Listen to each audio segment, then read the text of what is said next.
Hello, I'm Chris Rogers with BBC World News, our top stories. Hello and welcome. So, France has, for the first time, launched airstrikes against so-called Islamic State fighters inside Syria. It joins the United States and a number of Arab nations who've been carrying out raids in Syria for more than a year now. The French government said the operation targeted training centres where militants were preparing for attacks. And the raid comes a day before President Hollande is due to make a keynote address at the UN General Assembly in New York, among many other world leaders who are there to talk about Syria. Well, let's speak to the BBC. I think it's safe to say that there is renewed urgency to tackle the source of the migrant and refugee crisis across Europe now by trying to bring peace to Syria. Voting is taking place in Catalonia, in northern Spain, in a high-stakes regional election. The flow of migrants and refugees into Europe continues across the Mediterranean, as shown in these latest pictures we've got. The founder of Facebook has announced plans to help bring the internet to UN refugee camps. Speaking at a UN forum in New York, a suicide attacker has targeted a playground in Afghanistan, killing at least 9 people and injuring dozens more. Now, the attack took place late in the afternoon in the Calcut district. In America, the Pope has met victims of historical sex abuse by Catholic priests and told them that those responsible for it would be held accountable. Pope Francis called for younger people to be better protected. Our religious affairs correspondent Caroline White reports now from Philadelphia, where the Pope is about to celebrate Mass for more than 1 million people. Let's bring you some other news from around the world in brief now, and there's been another twist in the scandal haunting German car maker Volkswagen. German media are reporting that a technician warned the company 4 years ago that illegal practices were being used to falsify diesel car emission tests. One paper says the company supplying the software had warned Volkswagen as early as 2007 that its use was illegal. Thousands of people have joined a protest in Mexico City to mark the first anniversary of the disappearance of 43 students whose abduction caused outrage across the country. The march was led by the victims' parents, who dispute the government's account that they were murdered by a drug gang in collusion with police. The American singer Chris Brown has been told he will not be given a visa to perform in Australia because of his record of domestic violence. The R&B star was due to go on tour in Australia in December. He has 28 days to appeal.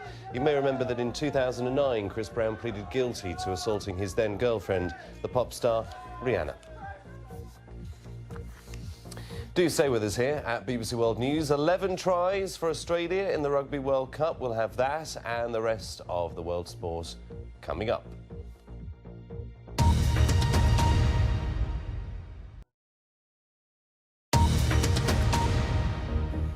Hello, you're with BBC World News. I'm Chris Rogers. Let's bring you up to date with the latest headlines now.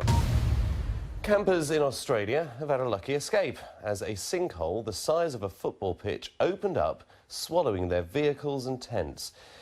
Well, while they're looking down, many are looking up because sky watchers are in for a treat later as, weather permitting, the moon turns a rusty shade of red and looks much bigger than usual. As Daniel Bircher now explains, there's a total lunar eclipse at the same time as a so-called supermoon. The actor Michael Fassbender has starred in a diverse array of films, hasn't he, ranging from Hollywood blockbusters like X-Men, First Class, to more art house type movies like the gritty British drama Fish Tank. Well, he's already been tipped for Oscar success for his depiction of Steve Jobs in the film of the same name. The actor, who is of both Northern Irish and German descent, has been speaking to the BBC's Andrew Marr about his latest film, Macbeth, and why playing the famous Shakespearean character became easier when he thought of him as a warrior and soldier. That's dedication to the art for you, isn't it?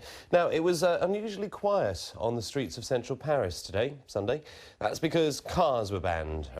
Let's bring you some sport now. And at the Rugby World Cup, Australia have chalked up the biggest victory of the tournament so far, beating Uruguay by 65 points to 3 in Pool A.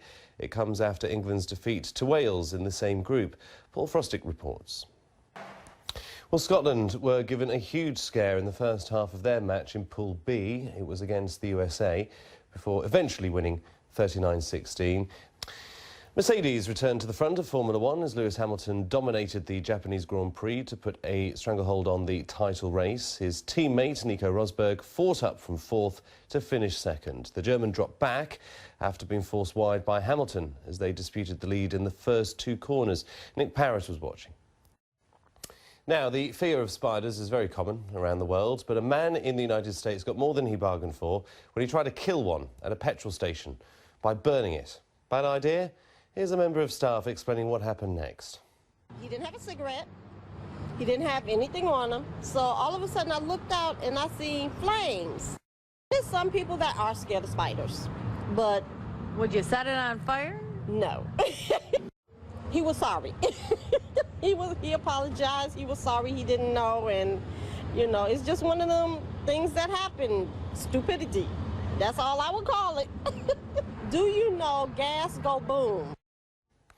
We have absolutely no idea about the fate of the spider. That remains unknown.